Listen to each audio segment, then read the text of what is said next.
Hello, everybody. Now, today we've got another one of our surprising stories from the Bible.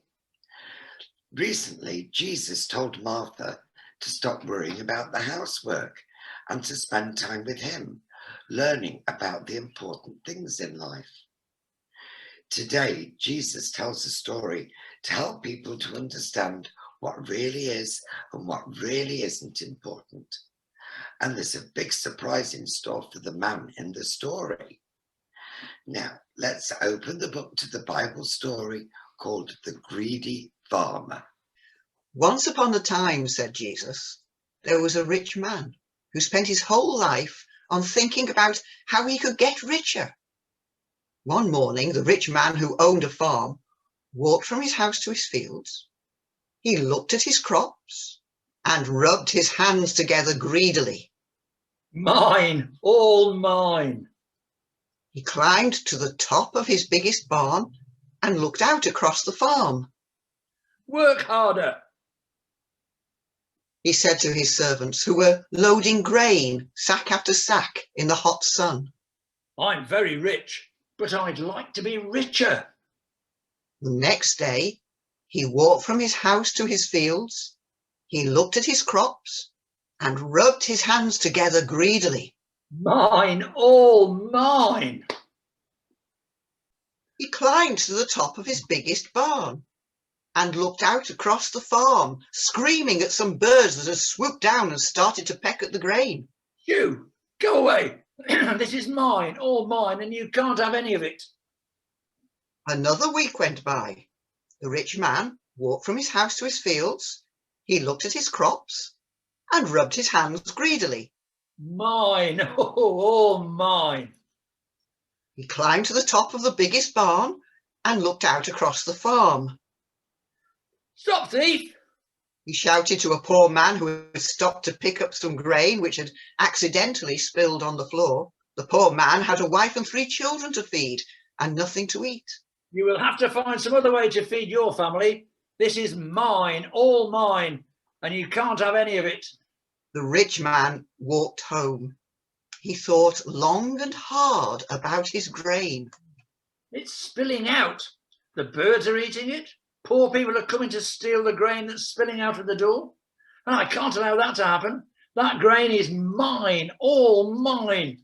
What shall I do? The next morning, the rich man walked from his house to the fields and called to his servants. Hey, stop working. Put down your tools and come over here. They put down their shovels in surprise. This barn isn't big enough. Today, I want you to pull it down. Yes, pull it down completely and build a bigger one. Oh, and when you finish that, you can start to build a second one. I have tons and tons of grain and I'm going to store it all. Then I'll sell it and I will be rich, rich beyond my wildest dreams. Day after day, the rich man went to his fields to watch his servants building his enormous barns. He made sure that no one came by to take so much as a handful of his precious grain. At last the barns were finished. The rich man walked home and he thought long and hard about his life. I have so much, I will never need to work again. In the morning, I'll go out and buy myself some fine clothes. I'll order in the best food and crates of the best wine. I'm going to have a wonderful time spending all my money, and it's mine, all mine. But that very night, the man died in his sleep. No one mourned, and no one wept for the man who had all the riches in the world, but who kept them all for himself. And as Jesus finished the story, he looked around and he said, "Don't be like that man. People like that can never please God. Being rich won't make you happy, and being selfish is always a bad choice in the end."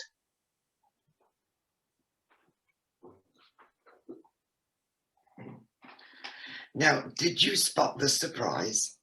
After all his hard work, the farmer didn't live long enough to enjoy all the money that he'd made. not so much as a surprise as a nasty shock. The farmer was selfish and greedy. He had far more than he needed and wouldn't share what he had with anyone else, even the really poor people. Now, let's close our eyes and think about the story.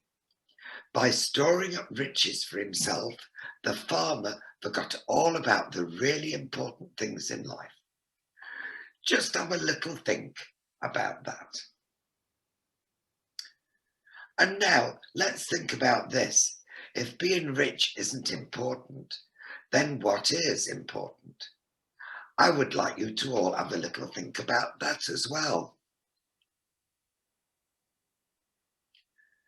Now I'm going to say a prayer, and if you want to make it your prayer, say Amen at the end after me. Dear God, please help us to know what really is important in life and what isn't. And help us not to be like the greedy farmer, but to share what we have with others. Amen.